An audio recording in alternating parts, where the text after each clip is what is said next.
Okay, this is a bit of craft paper which I bought from a craft shop, as you do.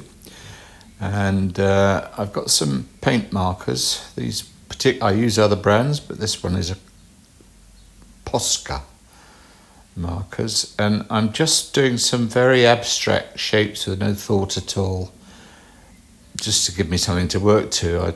I hate starting with a blank piece of paper. I do it all the time, but it's nice to have something to look at before you start. Maybe even give me some ideas. It never does, because I end up picking up a black pen and following some of the lines in there and just letting it drift around the paper until it starts to reveal things to me or reveal things about me. I don't know. Anyway, so I do have a theme or a style going, which anyone who's watched any of my doodles, these are called doodles, by the way. They're not painting, and they're not, you can call them automatic art as well, but basically they're just dicking about on paper and seeing what happens in your mind when you let it go free. I think that everybody has doodles in them. You just need something to make a mark and a piece of paper. It could be anything. You can do it with a distemper brush or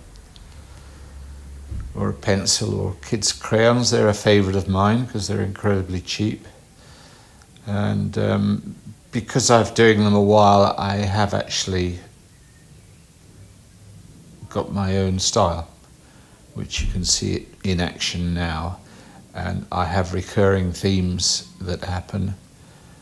And I wish they didn't, but I do like birds and faces and eyes. Every dot or circle seems to represent an eye, even before I draw it, except for that's a tennis ball.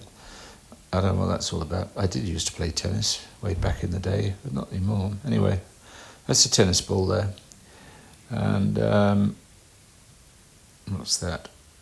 There you go. There's a little scorpion thing. That's another theme that I've put scorpions into others. Maybe as a child, I lived abroad for a while, and no, that's nonsense.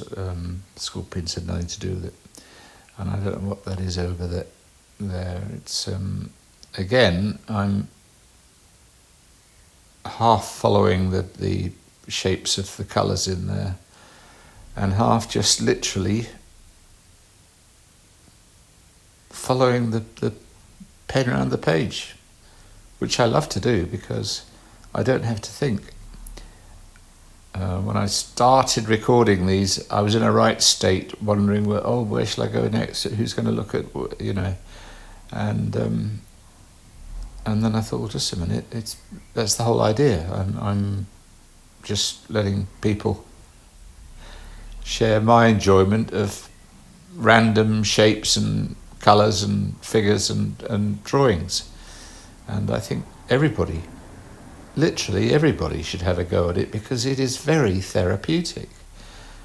I find myself like a million miles away, and sometimes 20 minutes, half an hour. I know it doesn't seem a long time, but 20 minutes, half an hour go by. When I say it's not a long time, what it means is you're not really committing yourself to much. You could actually sit there with a tiny little biro and spend hours and hours, but that's not my way of doing it. Anyway, when you wake up and have a look down and see you've actually created something, it's very rewarding. And when you show it to other people and they look at you and say, "Oh, yeah, very good, mate," it doesn't matter. It doesn't spoil it. It's because it's a personal thing. And I love to see other people's doodles. Anybody else who draws like this, automatic drawing, whatever you like to call it. I do look on the internet, and I try and find people who doodle automatically, but I think you have to do it yourself to find it rewarding, to find it really rewarding. And I encourage you, anyone who manages to last all. Look, there's a guy up there. He's a dancer now with a nice coat. That just happened. I didn't draw him. I saw him. There you go. That's the secret. I didn't draw him. I saw him. I don't know if that makes any sense, but I was doodling away, and I thought, wow, there's a guy in there. And I think if people are watching this, and hopefully they're looking and saying, no, he's missed that banana boat or space rocket or space shuttle or whatever it might be.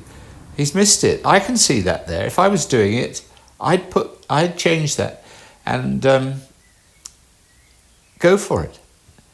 Do your own. You don't need all these fancy paint pens, although they are lovely. Look at that. They cover a multitude of mistakes once you get going. But really, a biro will do, and a piece of notepaper. I did one of these in a page of my diary, and I like it more than pretty much anything else I've done because I knew that it wasn't going anywhere. Anyway, I really enjoyed it. The result is on my YouTube channel, and I love it.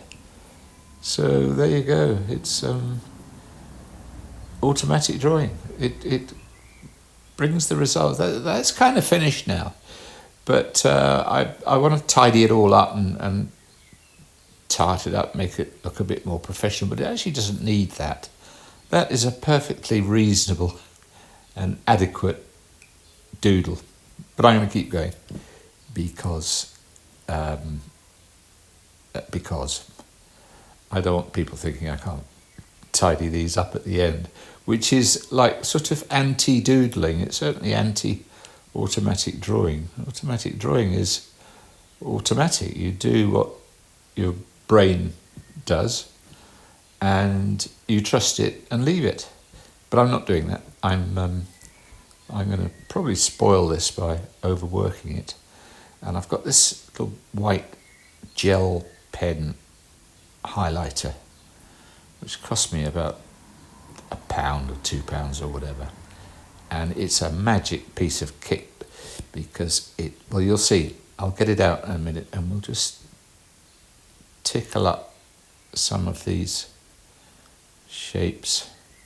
And do you see what I'm getting at? It's kind of neater. And that's because I'm doing these for publication. So I can't just leave them as a sort of scrappy old scribble. Although I have done one which either is or will be on my YouTube channel soon. And it is very scruffy. But it does have the Queen in it. So I'm very proud of that. I did an English thing, British thing if you like. I think we're allowed still to be British. And is it funny, you can't get a yellow that is opaque. Yellows always seem to show, you can mix a bit of white with them and maybe a tad black just to make them a little bit more opaque. But there you go, that's my magic white. It's just a gel pen. And look at it, I love it. It's a finisher-upper. And I know it's become a bit of a cliche to my paint pen. So, I mean, you can't use it on watercolours or anything subtle or anything like that, but it turns, I don't know, it's kind of a graphic drawing into a sort of stained glass, windowy type. I don't know. I'm going to carry on with them anyway. They're £3, and I think it's a uni ball. I'm not stopping now to have a look at the brand on it. But you look for the one that says Pigment Ink. And, of course, lots of pigment. That's it's normally more expensive than a £3 uni ball, rollerball pen thing. There are others on the market that do an equal job, but I haven't found one that's so... And they have gold and silver, which I think is a bit naff, but they're good for craft type stuff. They're always in the kids section of stationery shops. There's a great big stash of hundreds of pens and a piece of paper to try them out on.